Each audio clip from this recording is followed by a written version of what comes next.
ओम ओम गं गणपते नमः ओम मालती देवी नमो नमः ओम श्री गणेशाय नमः ओम श्री सरस्वते नमः ओम श्री गुरुवे नमः. नमन माझे अष्टविनायका रिद्धिसिद्धीचे नायका संसारसारित तारका मंगलमूर्ते.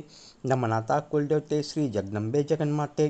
नमन माझे गुरुवरा कृपा अमरते कृपा करा आणि धरुण्या माझे करा करवा हे लखन राखून मान. श्री राजाराम गुरुजींचा आणि अगणित साधकांची इच्छा आहे म्हणून करुणे निश्चय मनाशी धरुणी हाती लेखणी. चतुर्थीच्या शुभदिनी गणपती बाप्पाला वंदन करुनी सांगतो मठी माझ्या गुरूंची पुढील चरित्र विस्तारा. आई लहानपणी एकदा वहिनींबरोबर महात्मा गांधींच्या सभेला गेल्या होत्या. तेव्हा वहिनींनी त्यांना सांगितले होते, हे बघा बाळूताई, आपण आजपासून चहा प्यायचा नाही. महात्माजींनी सांगितले ना. आणि खरोखरच बाळूताईंना त्यातलं काहीच कळलं नाही, फक्त एवढेच आठवते. आणि खरोखरच त्यानंतर त्या चहा प्यायला नाही. बाळूताई शाळेत असतानाचा एक प्रसंग. शाळेतील शिक्षिका बाळूताईंच्या वडिलांचे अर्थात तात्यांच्या ओळखीचे होत्या. त्या बाळूताईला आपल्या वर्गात बोलवत आणि एखादे गाणे म्हणायला सांगत आणि नंतर तिच्या हातावर काहीतरी खाऊ देत. एक दिवस बाळूताई त्यांच्याकडे गेली असता बाळूताईंनी त्या बाईंना विचारले, काय हो काकू, शंकर मोठा आणि विष्णू लहान आहे ना? त्या बाईंना फार आश्चर्य वाटले. त्या म्हणाल्या, म्हणजे काय, कोणी सांगितलं का तुला? बाळूताई लगेच म्हणाली, बघा ना तुम्हीच, शंकराला दाढी आहे पण अजून विष्णूला दाढी आली नाही. हे उत्तर ऐकून बाईंना खूपच कौतुक वाटले. घरी जेवताना अण्णांचा नियम होता, जेवताना स्वयंपाकाला नावात ठेवायचे नाहीत. अगदी पदार्थात मीठ विसरले तरी मीठ वरून घ्यायचे, पण भाजीत मीठ राहिले असे म्हणायचे नाही. अशावेळी मुलांपैकी कोणी एखादा पदार्थ केला असेल व तो बिघडला असेल तर मुलांची पंचायत व्हायची. पण आई ओळखायच्या आणि म्हणायच्या, तुम्ही जरा सावकाश जेवा, मी गुळांबा काढून आणते. एकदा आईंच्या एका जवळच्या नातेवाईकांनी त्यांच्या एका मुलीबद्दल पटकन छेरा मारला. ती काय, ती शोधेल एखादा पंजाबी. यावरून ओम आई फक्त एवढेच म्हणाल्या, मुलगा चांगला असला म्हणजे झालं. रोजच्या व्यवहारात कोणाला सर्दी झाली आहे असे लक्षात येताच आई म्हणत, अगं सूर्यनाडी प्राणायाम कर म्हणजे सर्दी कमी होईल. कोणाला स्वप्नात वायरवी भीती वाटत असेल तर त्या सांगत 11 वेळा महामृत्युंजयाचा जप करावा.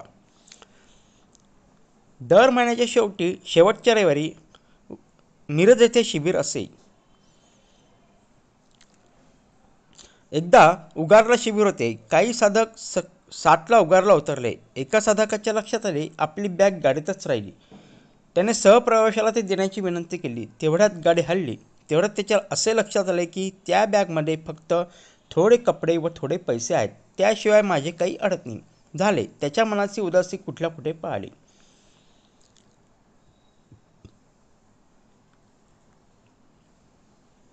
तपोवनाच्या उद्घाटनाच्या प्रसंगी तपोवनाच्या दारात स्वामी चिदानंदांचे चरण पडले. त्यावेळी त्यांनी आशीर्वाद दिला, या वास्तूत जो साधना करेल, भगवंताचे पूजन करेल, त्याला भगवंताची प्राप्ती होऊ दे. ओम आईंची शिकवण आहे येथे समतेची. विश्ववंदेची ज्योत तेवत आहे. ईश्वर प्रेमाचा सुगंध दरवळत आहे. वाचा मिठी मृतचा स्वभाव की यही पूजन हरिको प्यारा. आई म्हणतात, अध्यात्म हे सर्वश्रेष्ठ शास्त्र आहे.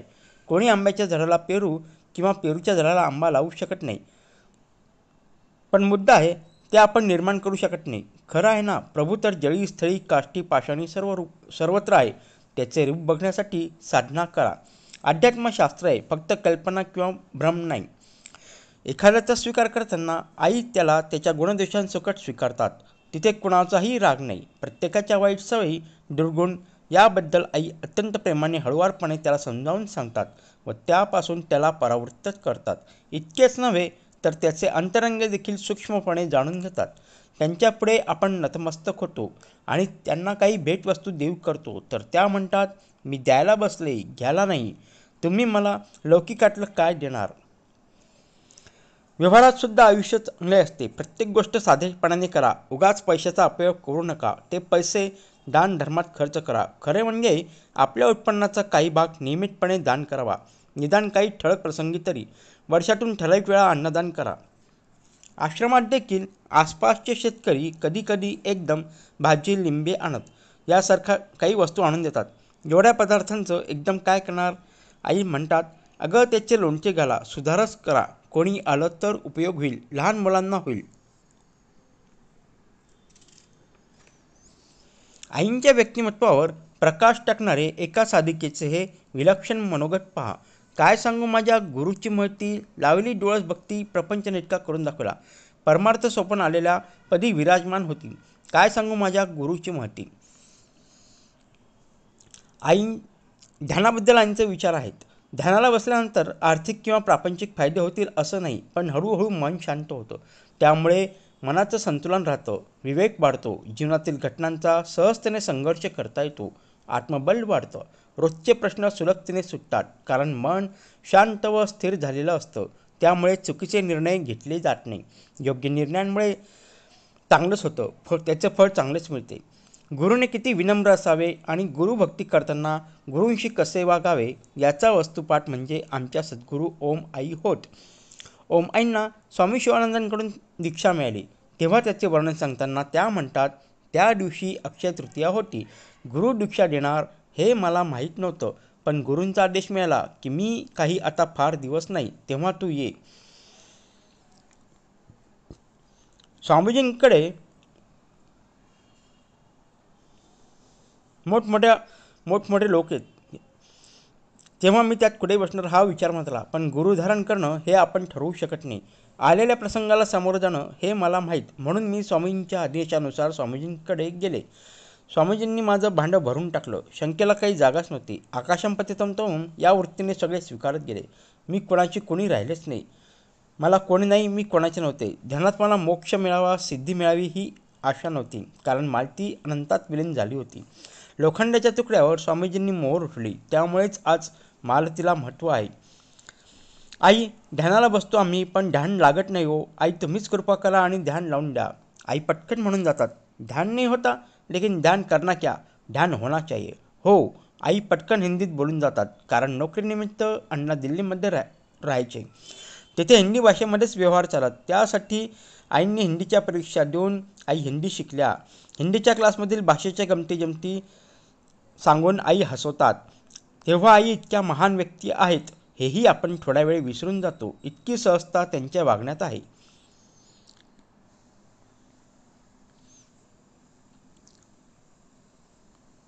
एखाद्याच्या वागण्यातून जर दुःख निर्माण होत असेल तर त्या दुःखापासून मुक्त कसे व्हायचे ही आईंची शिकवण आहे. आई म्हणतात, मी मोक्ष मुक्ती याबद्दल कधीच बोलत नाही. मलाही मुक्ती मिळणार आहे की नाही ठाऊक नाही, पण जीवनातील छोट्या छोट्या दुःखातून तुम्ही मुक्त झालात तर तुम्हाला मुक्ती मिळेल असं मी म्हणेन, कारण तोच खरा मुक्तीचा मार्ग आहे. समर्पणाचा दृष्टांत देताना आई म्हणत, समर्पण कसं असावं? अगं, प्राजक्ताच्या फुलांसारखं असावं. प्राजक्ताच्या फुलांचं एवढं समर्पण असतं की तुम्ही ते उचललं किंवा तोडण्यापूर्वीच ते खाली पडतात. मग ती पूजेसाठी वापरली जात किंवा पायाखाली तोडली जातील याची त्यांना काहीच खंत नसते. रोज नित्यनेमाने एक साधिका गजरा विकत घेऊन आईंना अर्पण करत असे. आईंनी बरेच दिवस त्याचा स्वीकार केला, पण एक दिवस त्या तिला अत्यंत मृदूपणे म्हणाल्या, मी तुला एक सांगितलं तर राग नाही ना येणार? तुम्ही रोज माझ्यासाठी गजरा आणतात, हे मला योग्य वाटत नाही. याचे महिन्याचे किती पैसे होतात? हा खर्च करण्याची खरोखरच गरज आहे का? याचा विनियोग दुसऱ्या चांगल्या कामासाठी करता येऊ शकेल. सर्वसाधारणपणे सर्व स्त्रिया रोज संध्याकाळी देवाजवळ दिवे लावतात, पण तो लावताना यांत्रिकपणे न लावता देवाचे स्मरण करून लावले पाहिजे. आई असे सांगतात, तिथे प्रत्यक्षात दिवा लावू शकला नाही, पण त्यावेळी तुम्हाला परमेश्वरासाठी दिवा लावण्याची आठवण जरी झाली तरी तो दिवा खऱ्या अर्थाने लागला असे आई म्हणतात. स्वामी शिवानंद यांच्या जन्मशताब्दी वार्षिक महोत्सवाच्या वेळी श्री अनंत माणकपुरे यांनी आश्रमाच्या संकल्पनेस जाहीर रूप देऊन श्री मालतीदेवी सत्संग सेवा मंडळ ही संस्था रजिस्टर झाल्याची गोड बातमी सर्वांच्या कानावर घातली. स्वामी चिदानंद स्वामीजींनी सर्वांना आशीर्वाद दिले. ते म्हणाले, तुम्हें तो सच्चिदानंद आनंद का दर्शन हुआ, लेकिन मुझे तो इतने सारे भक्तों का दर्शन हुआ. माताजी मिली है तुम्हें, भाग्य है तुम्हारा, ऐसे ही भगवान का स्मरण करो, प्रेम की गंगा मिली है उसका लाभ उठाओ. डिसेंबर 1995मध्ये आई जळगावला होत्या. अण्णाही तेथेच होते. जानेवारीमध्ये अण्णा बरेच आजारी पडले. 10 दिवस हॉस्पिटलमध्ये होते. सर्व मुली भेटायला येऊन गेल्या. आईही त्यांच्याजवळ बसत. अण्णा मनातून आईंची योग्यता जाणून होते. त्यांच्या मुलीला ते म्हणाले की ही जवळपास असली म्हणजे माझ्या वेदना कमी होतात. अण्णांची प्राणज्योत मालवली. आईंच्या जीवनातील एक अध्याय समाप्त झाला. मिरजेत सर्व कर्म व्यवस्थित पार पाडले. संसारातील हे अखेरचे कर्तव्यही आईंनी व्यवस्थित पार पाडले.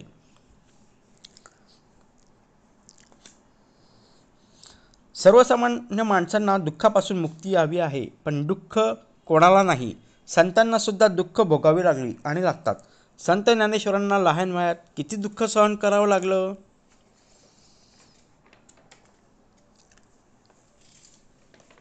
संत तुकाराम, संत गोरा कुंभार यांना दुःख भोगावं लागले, पण त्या दुःखापासून अलिप्त राहण्याची किमया ईश्वरचिंतनात त्यांना साधली होती.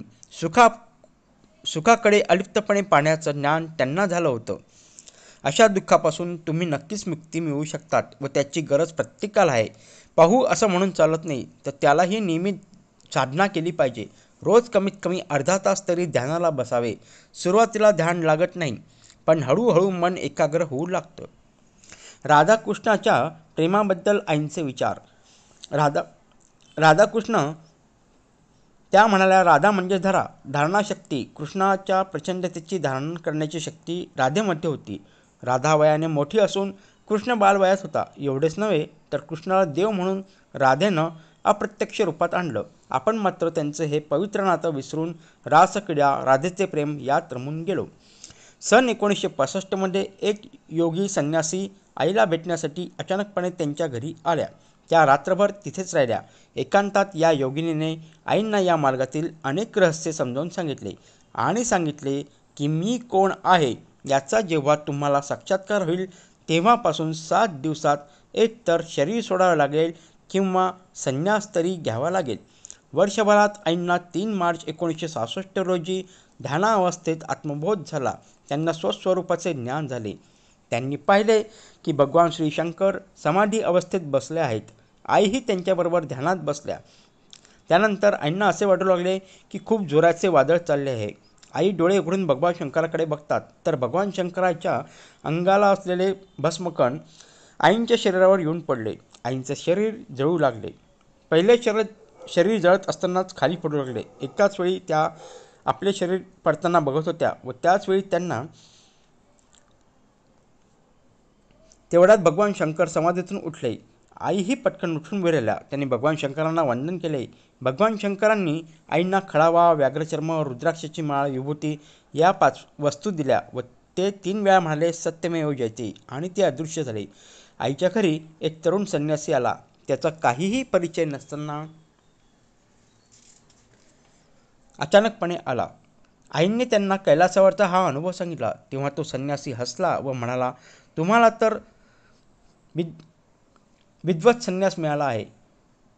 याला कोणत्याही बाहेरचे बंधन नाही. त्या बालयोगेशाने पुढे असं सांगितले की भगवान शंकरांच्याकडून मिळालेला तुम्हाला 5 वस्तू म्हणजेच विद्वत संन्यास होय. हा सर्वात उच्च कोटीचा संन्यास असून या स्थितीला अवधूत स्थिती असेही म्हणतात. यापुढे तुम्ही आता कोणाही व्यक्तीसाठी संकल्प करू नका. तुमच्या सान्निध्यात आल्यावर पीडितेस पीडेपासून आपोआप मुक्तता लाभेल. आईंची कार्यशक्ती खरोखरच अफाट होती. त्या काळी शेगडीमध्ये जाळण्यासाठी भुसा किंवा कोळशाच्या चुऱ्यापासून बनवलेले गोळे वापरतात. पण ते गोळे केव्हा लावायचे? एकदा आईंनी सर्व दिवसभरचे काम आटपून रात्री सर्वजण झोपल्यावर घराबाहेर कोळशाचे गोळे हाताने करून ठेवले. रात्री केव्हा तरी शेजारच्या बाई उठल्या तेव्हा त्यांना ते दिसले. त्यांना फार आश्चर्य वाटले.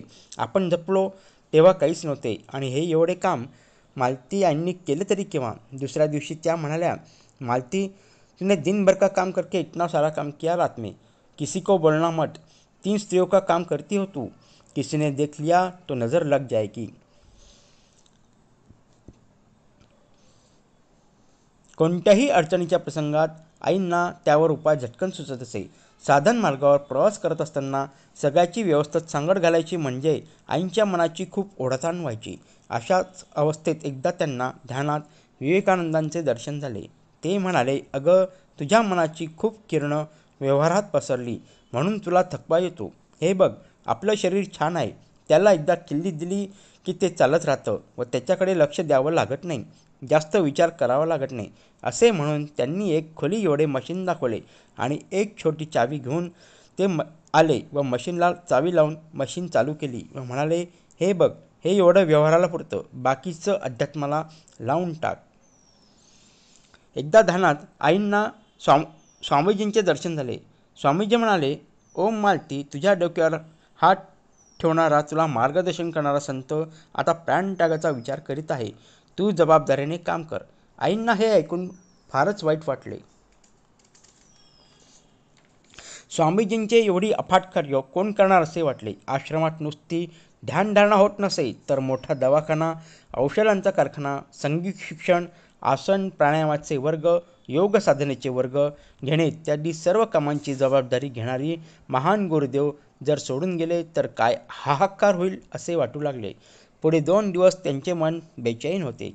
त्यांनी देवाला प्रार्थना केली की माझं आयुष्य स्वामीजींना दे. त्यांना तीव्रतेने असे वाटले की काहीही करून ऋषिकेशला गेले पाहिजे, पण ते अशक्य होते. मुलांना दिवाळीच्या सुट्टी होत्या. तेव्हा असेच काहीतरी सोय करून मालती आई व त्यांची मैत्रीण ऋषिकेशला गेल्या. त्या दिवशी गुरुपौर्णिमा होती. आईंनी दीक्षा घेतली त्यावेळी गुरुपूजा, दक्षिणा इत्यादी उपचार काहीच केले नव्हते. तरी गुरुपौर्णिमेला निदान अशी गुरुपूजा करावी असा त्यांनी विचार केला.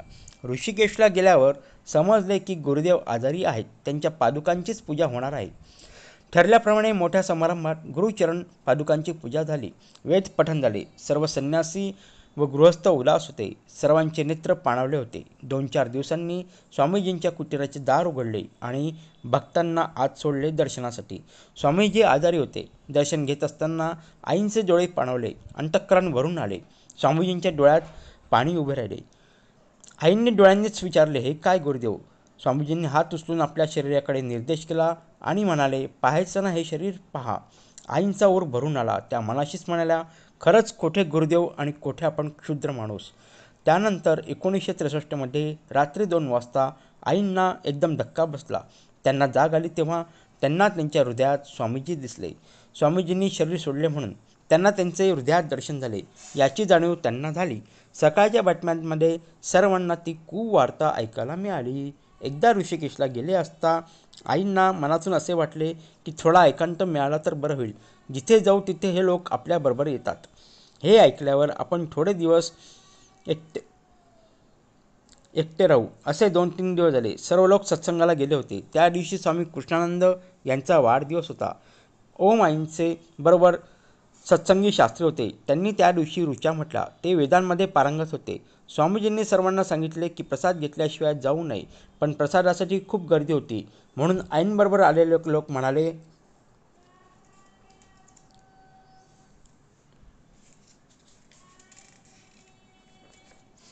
त्यापेक्षा आपण बाहेर काहीतरी खाऊ.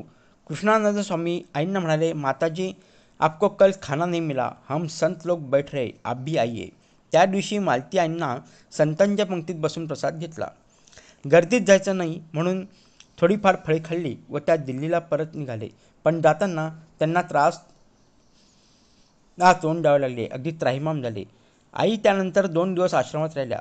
3ऱ्या दिवशी आईंनी आश्रमामध्ये जाऊन समाधीला नमस्कार केला. तेवढ्यात त्यांना स्वामीजींचा आवाज ऐकू आला, बेटा, निकलना है, रुकना नहीं. आईंना गुरु आज्ञेप्रमाणे लगेच त्या जायला निघाल्या. त्या नेहमीच्या टांग्यावाल्याने त्यांना ऋषिकेश स्टँडवर सोडले व आजच दिलक बस सुरू झाली, ती तुम्हाला मिळेल असे सांगितले. आई तिकीट काढण्यासाठी बसमध्ये शिरल्या. बस रिकामी होती. त्या एका सीटवर बसल्या. त्यांनी डोळे मिटले तर एकदम त्यांना बसच्या दारात स्वामीजी उभे असलेले दिसले. त्या पटकन खाली आल्या. स्वामीजी आता नाही याचे देखील त्यांना भान नव्हते. त्यांनी एका माणसाला विचारले, स्वामी शिवानंद आहे क्या? तो माणूस म्हणाला, उनको जाके तो कितने बरस हो गए. तेवढ्या पुन्हा आवाज ऐकू आला, बेटा, तिकीट नीचे ले लो. आईंनी तिकीट घेतले व बसमध्ये जाऊन बसल्या. बस दिल्लीला पोचली. बसचा संप सुरू होता. घर 12 किलोमीटर लांब होते. तेवढ्यात त्यांना मिनी बस दिसली. मिनी बसने त्यांना आर के पुरमजवळ सोडलं. एक हातगाडीवाल्याने घरापर्यंत सोडले व त्याचे पैसेसुद्धा घेतले नाही. आई घरी पोचल्या. घरच्यांनी मात्र त्यांना विचारले, आई तू कशी आलीस? तुला काही त्रास झाला नाही ना? आई म्हणाले, मी नेहमीसारखे आले व गेले. घरातल्या लोकांनी त्यांना सर्व काही सांगितले. ते ऐकून आईंना खूप आश्चर्य वाटले व गुरुकृपेचे प्रत्यंतर आले. जेथे जातो तेथे तू माझा सांगती या अभंगाची खूण पटली. आईंनी ऋषिकेशला स्वामीजींच्या चरणावर गुलाबाचे फूल वाहिले होते. स्वामीजींनी विचारले की माझ्या चरणावर गुलाबाच्या पाकळ्या का वाहिल्यास? ज्याला हे चांगले माहीत आहे की फूल झाडं यांच्यामध्ये ब्रह्म स्थित आहे, तर तू एक जीवास दुखवून दुसऱ्याचं जीवन सुखी करण्याचा प्रयत्न केलास, कसा केलास? आई म्हणाल्या, स्वामीजी क्षमा करा, माझी चूक झाली. एवढा विचार करायला माझी बुद्धी खरंच कमी पडली. पण मला एक खुलासा हवा. मी जेव्हा आश्रमात आले तेव्हा तुम्ही मला हार घातला, याचा उलगडा होत नाही. त्यावर स्वामीजी उत्तरले, सर्वसामान्य लोकांना गोष्टी दाखवा लागतात. दुसऱ्यांना दाखवण्यासाठी मी तुला हार घातला होता. महत्त्वाची गोष्ट म्हणजे तुला पुन्हा ऋषिकेशला यायची काय गरज होती? याच्या हृदयामध्ये गुरुचे व प्रभूचे दर्शन केले आहे, त्यांना असं असणं जरुरीचं नाही. अखेर 1975मधील दिल्लीतील वास्तव्य संपवून अण्णा व आई मुली भारतीसोबत मिरजला आले. मिरजला आल्यावर अण्णांनी परत नोकरी धरली. मिरज येथे स्वामी शिवानंद आणि आई यांच्याबद्दल कोणालाच काही माहीत नव्हते. त्यामुळे तिथे सत्संग मिळेना, आध्यात्मिक आवडीचे माणसे मिळतात, व्यवहारात मन रमेना. उदासपणामुळे आईंचे मन खिन्न झाले. एकदा ध्यानात संपल्यावर आईंना असं दिसले की स्वामीजी गंगेमध्ये कमंडलू घेऊन उभे आहे आणि ते वरच्या पायरीवर आपण उभे आहेत. स्वामीजींना काहीतरी सांगायचे म्हणून आई खाली उतरल्या. स्वामीजी म्हणाले, बेटा तुला पाणी हवं आहे का? आई म्हणाल्या, मला तहान लागली नाही. मग कोणी तृषार्त आहे का ते बघ.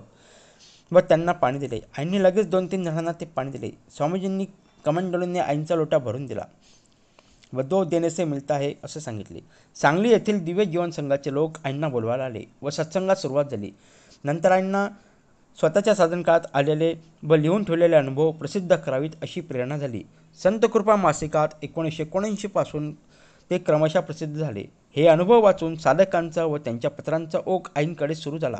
आईंनी साधकांना प्रत्यक्ष व पत्राद्वारे मार्गदर्शन करू लागल्या. मिरज, सातारा, पुणे येथून लोक ध्यान करण्यासंबंधी विचारायला येऊ लागले. 1980च्या ऑगस्टपर्यंत हे लेख प्रसिद्ध होत होते. 1981च्या ऑगस्ट महिन्यात संतकृपा मासिकाने या सर्व अनुभवांचे एकत्रित पुस्तक करून कोणा एकाची साधनगाथा हे प्रसिद्ध केले. ते पुस्तक वाचकांना फारच आवडले. आईंना घरातून कधी कुठे बाहेर जाता आलं नव्हते. कधी कधी दिल्लीहून ऋषिकेशला गेल्यावर शनिवार रविवार व 2 दिवसांवर राहता येत नसे. मुली शिकत होत्या, नोकरी करणार होत्या, त्यामुळे त्यांना एकांतात जावेसे वाटत होते. जास्त दिवस त्यांना कुठे जाता आले नाही. त्यांची ही इच्छा 1983मध्ये हेमंतांनी पूर्ण केली. हेमंतांनी आईंना सांगितले, आई तुला कुठे जायचं असेल तर जा, तुझा ठाव ठिकाणा आम्ही कोणाला सांगणार नाही. आईंचे मन सज्जनकडाकडे धावू लागले, कारण ऋषिकेशला जाणे शक्य नव्हते. रामदास स्वामींच्या एखाद्या ठिकाणी जावे असेही वाटत होते, पण काहीच ठरत नव्हते. समर्थच आईंना घेऊन गेले. कशासाठी? तर बदललेला रस्ता दाखवण्यासाठी. आई घरातून बाहेर पडल्या. गाईचे दावे सोडून तिला मोकळे करावे तसे त्यांना झाले. खूप भूक लागली आहे व समोर हिरवेगार कुरणात गाय चरत आहे असे त्यांचे मन आत्मचिंतनात नाचू लागले. शिवथर गळीचा निसर्गरम्य परिसर, समोरच अविरत वाहणारा धबधबा, सगळीकडे शांतीच शांती. संसारातील सर्व कर्तव्य संपली होती, तरी संसार संपता नाही, तो आपणाला संपवावा लागतो. तेव्हा आईंनी असे ठरवले की आता या जगाचा निरोप घेण्याची वेळ आली आहे.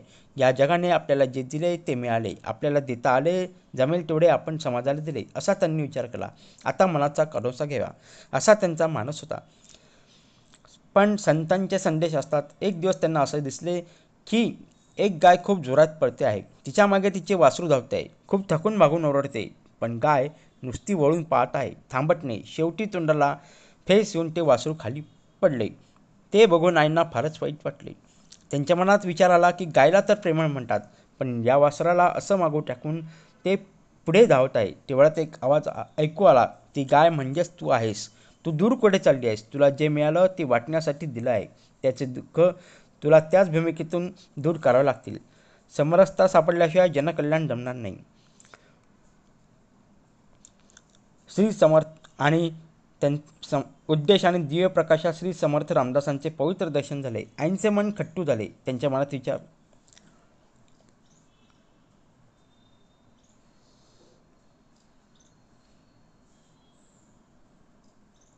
मनात विचार आला,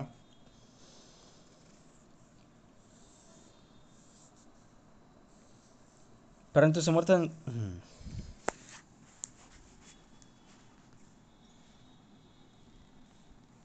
घेत असता सिद्धीचे प्रकंतर अतर्क घटना फार वानगी म्हणून 2-4 सांगतो येथे.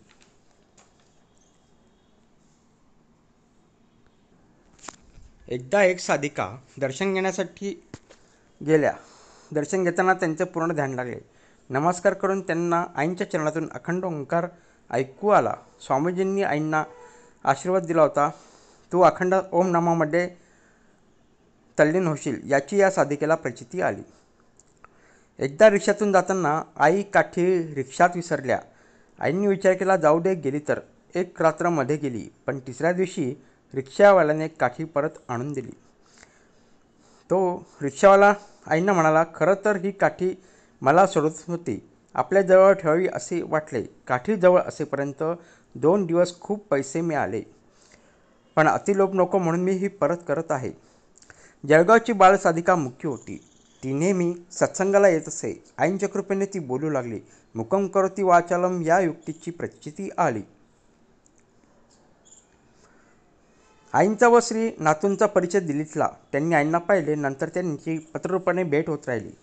नातूंनी आईंची जेव्हा आठवण काढत तेव्हा आईंना त्याची प्रचिती येत असे व आई म्हणत की चिरंजीवांनी आठवण काढली वाटतं. त्यानंतर दुसऱ्या दिवशी लगेचच त्यांचे पत्र व कविता येत असे. जळगावची एक ज्येष्ठ व श्रेष्ठ साधिका नेहमीच सत्संगात येत असे. आईंच्या अनेक आठवणी सांगून त्यांनी अनेक जणांना तपोवनी आणले. सदैव हसतमुख व परोपकारी. मिरजेचा प्रसाद व अंगारा त्या सर्वांना देत असत. आईंनी आपलं हस्तलिखित एका साधिकेला सोपवले व त्याचे संकलन कर, आपले एक पुस्तक होईल, अशा रीतीने सिद्धगाथा हा पवित्र ग्रंथ घडला.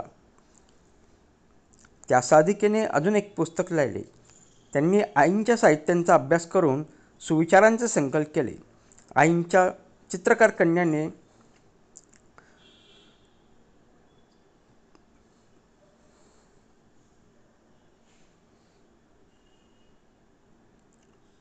चित्रकार कन्या म्हणजेच मेधामावशी आई यांची धाकटी लेक. सर्व साधकांची इच्छा म्हणून त्यांनी आईंचे विस्तृत चरित्र लिहिले. आईंच्या प्रासादिक श्लोकांचे अर्थविशद करून त्यांनी अजून एक पुस्तक लिहिले. आईंचे चिरंजीव श्री हेमंत मामा व त्यांच्या सहचरणी मुग्धामामी या दोघांनी आईंच्या कार्याचा विस्तार केला. दोघेही परोपकारू व मनमिळावू. त्यांनी अनेक साधकांचे संसार मार्गी लावले. आईंनी पुस्तक उलटे वाचून ध्यान करायला सुरुवात केली. त्या पुस्तकाचा अनुवाद जळगावच्या एका साधकांनी केला. त्या साधकांनी व त्यांच्या पत्नी यांनी आईंची खूप सेवा केली. तपोवनातले एक ज्येष्ठ व श्रेष्ठ साधक, हाडाचे शेतकरी व मोठे व्यासंगी, आधुनिकतेची जोड देत तपोवनी छान बाग फुलवली. अनेक साधकांना लिहिण्यास प्रवृत्त केले. जळगावचे साधक व साधिका यांची गुरुवर खूप श्रद्धा व विश्वास. त्यांना एकदा एका मोठ्या संकटातून आईंनी सुखरूप बाहेर काढले. सर्व सोपवा त्याला निरोप द्या दुःखाला या युक्तीची प्रचिती आली. जामनेरचे एक साधक व त्यांच्या पत्नी दोघेही व्यासंगी. दादा छान लिहितात तर ताई कलाकुसर. अनेक मासिकातून त्यांनी आईंचे विचार मांडले तर ताई यांच्या रांगोळी अप्रतिम. अमरावतीचे एक साधक शीघ्र कवी, ते आईंवर कविता करतात. तर सांगलीची एक साधिका प्रवचनकार, त्या आपल्या कीर्तनातून आईंचे विचार मांडतात. पुण्याची एक साधिका योग शिक्षिका आहे. त्या तपोवनाच्या वेगवेगळ्या शाखेत योगासनांचे शिबिर घेतात. सोप्या भाषेत योगाचे मार्गदर्शन करतात. जळगावचा एक साधक उत्कृष्ट शिल्पकार, गणेश मूर्तीचे रचनाकार व दिंडीमध्ये सक्रिय सहभाग. जळगावमधील 2 साधिका भगिनी, त्यातली एक धीट तर दुसरी हळुवार स्वभावाची. हळुवार स्वभावाच्या साधिकेला विरजण लावायला ओम आईंनी शिकवले. तसेच या साधिकेने महाराष्ट्र टाइम्समधील लेख जपून ठेवले. दोघींवर गुरुकृपा बरसत राहू दे. पुणे येथील साधिका व मिरज येथील एक साधक दोघांनी मिळून वेबसाईटचा विस्तार केला. त्यांच्या विशाल कार्याला माझा प्रणाम. आईंच्या नातवाने व एका ज्येष्ठ साधकाच्या मुलाने दोघांनी मिळून आईच्या कार्याची माहिती सर्व जगाला उपलब्ध करून दिले. वेबसाईटचे जनक. जळगावच्या एका साधिकेने आईंची आरती रचली. मिरज येथील एक साधिका आईंच्या कार्याचा विस्तार करण्यात अग्रेसर. विष्णू सहस्त्रनामाची त्या शिबिरे घेतात. तसेच आईंच्या लाडका शिष्याची अनुभव. एकदा आजारी असताना त्यांना त्यांच्या एका नातेवाईकाने एका मंदिरात राहा असं सांगितले. ते त्यांच्या आईला घेऊन तपोवनी आले व माईंनी अनुमती दिली. त्यांचे मन तपोवनी रमले. त्या दोघांनी आईंची खूप सेवा केली. जो कोणी या स्तोत्राचे नित्यपठण करेल त्यांच्या सर्व इच्छा पूर्ण होतील आईंच्या अगाध कृपेने. इति श्री निळोबा विरचित कमला स्तोत्र संपूर्ण समाप्त.